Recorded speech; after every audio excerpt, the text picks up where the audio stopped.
Hello friends, তো আজকে আমরা মূলত টনি রবিন্সের মানি মাস্টার বই থেকে 3 নাম্বার কোট সম্পর্কে একটু কিছু কথা বলবো।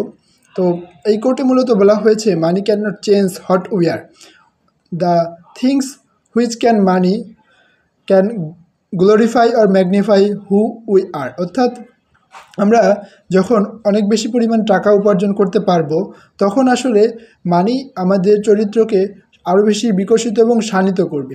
অর্থাৎ আমরা কারো চরিত্র যদি হয় স্বার্থপরতা বা নিজ মানসিকতা, তাহলে মানি তার সেই স্বার্থপরতা এবং নিজ মানসিকতাকে আরও বেশি পরিমাণে স্বার্থপর এবং নিজ হতে এগিয়ে নিয়ে যাবে। কিন্তু যে সকল মানুষ দানশীল এবং উদার, অন্যের পরোপকার করে, মানি তখন তাদের এই গুণগুলোকে আরও বেশি বিকশিত করবে। অর্থাৎ সেই মানুষ আরও বেশি উদার হবে, আরও বেশি দানশীল হবে। সেই জন্য টনি রবিন্স বলেছেন, money can glorify and magnify ourselves.